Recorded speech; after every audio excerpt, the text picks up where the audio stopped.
গাল ফুলানো ফুলকো ফুলকো পান পিঠা আমি কখনোই বানাতে পারি না। আসসালামু আলাইকুম। আমি প্রথমেই বলে নিচ্ছি, আমি চিতই পিঠা, পান পিঠা বা তেলের পিঠা যেটাই বলেন, আমি এই দুইটা পিঠা কখনোই বানাতে পারি না। আমার প্রপার ঠিকঠাক হয় না।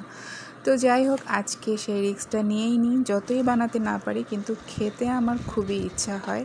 তো যাই হোক, আমি প্রথমে চালের গুঁড়া নিয়ে নিলাম, তার মধ্যে অল্প একটু ময়দাও দিয়েছি আর একটু পানি দিয়ে তার মধ্যে বেশ খানিকটা পরিমাণ খেজুরের গুড় দিয়ে দিলাম।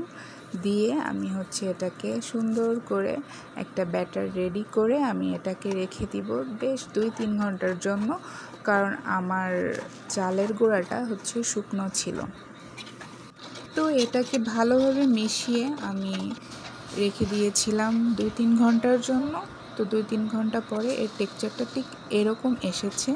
তারপর এর মধ্যে দিয়েছিলাম কোরানো নারকেল, ছোট ছোট 2টো নারকেল আমি ভালো করে কুড়িয়ে এর মধ্যে দিয়ে দিলাম। বেশ বেশি পরিমাণেই আমি দিয়েছি নারকেলটা।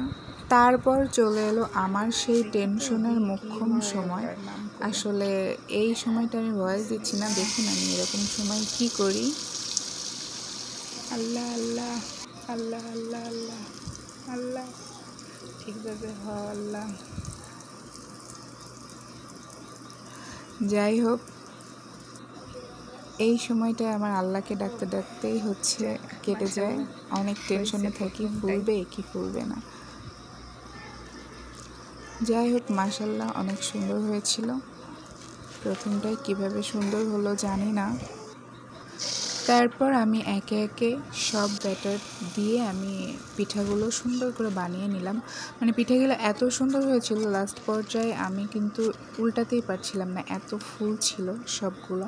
যাই হোক, মাশাআল্লাহ। তো আপনারা কে কে এই পিঠাগুলো খুব সুন্দর প্রপারভাবে বানাতে পারেন আমাকে কিন্তু জানাবেন অবশ্যই কমেন্টে। তো যাই হোক, পিঠাগুলো বানানোর পর আমরা খাওয়া দাওয়া শুরু করে দিলাম। তো আজকের ভিডিওটা এই পর্যন্ত। সবাই ভালো থাকবেন, সুস্থ থাকবেন, আমার জন্য দোয়া করবেন। আল্লাহ হাফেজ।